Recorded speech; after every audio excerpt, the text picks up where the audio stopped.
The United States of America is one of the greatest democracies in the world. It is greatest because its democratic index is 7.9 and it is third most populated country in the world. Whereas China, which is most populous nation, is not a democracy because US says so.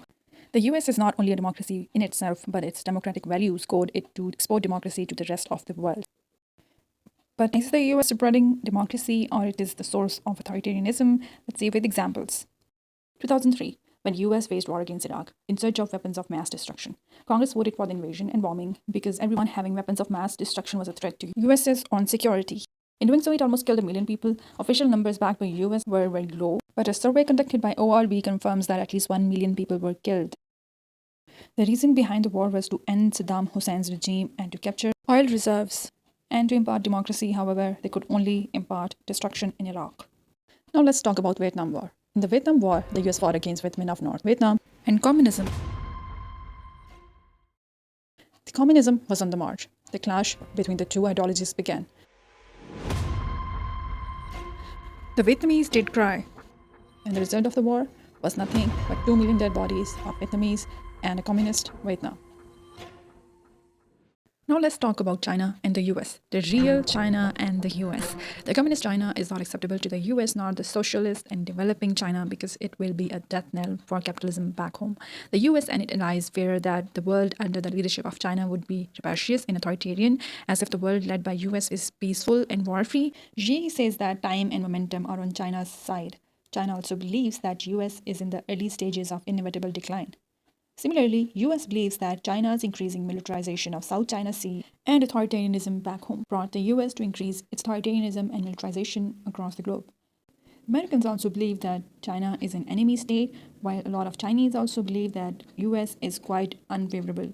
What does each side want out of the relationship? The world wants cooperation between the two. China wants US to cease its efforts to contain China's rise, while the US wants China to be more democratic and be more considerate about human rights. Now let's talk about cold relations between US and Russia.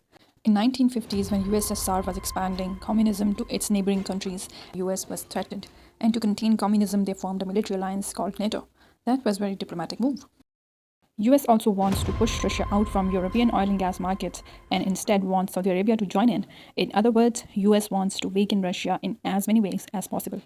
Most Americans believe that American policies provoked Russian hostility unnecessarily, and the cause of the strain between the two was USA's ambition of maintaining atomic monopoly and industrial strength. The situation is still the same. Mr. Putin is centralized and authoritarian and still has the ability to intervene around the globe and to thwart US interests. Intelligence implies that what Russia is doing is for its own security and is reciprocity of what West, especially US, is doing. US should introspect its policies and its drive for hegemony.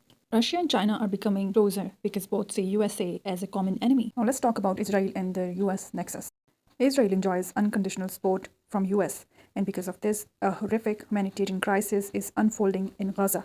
Biden says Israel's success is vital to America's national security, and that's why they're supporting Israel's war crimes. At the same time, US is pushing for humanitarian aid. Biden also goes on to advocate for Israel's right to defend itself, even if Israel had to bomb houses, refugee camps, mosques, and even hospitals. All that Nazism that is going on in Gaza and West Bank is being done under the watch of human rights defenders, USA. Thanks for exporting weapons to kill Palestinians. Let's move on to another example. America's involvement in Pakistan. In April 2022, an elected prime minister was ousted from the office as a result of vote of no confidence which was backed by army and pushed by none other than America. The Intercept also reported that the document thus pressurizes the establishment and the military to remove Imran Khan from the office. This proves that US derailed democracy in Pakistan in collusion with corrupt politicians and media and replaced it with brutal authoritarian regime. In light of this video, it can be said that USA is a source of authoritarianism and wars. America is only concerned with its own security and can go to any extent to maintain its power. Follow Witty Watchdog. It needs your support to grow. Hit the bell button, leave a comment, and stay tuned for more.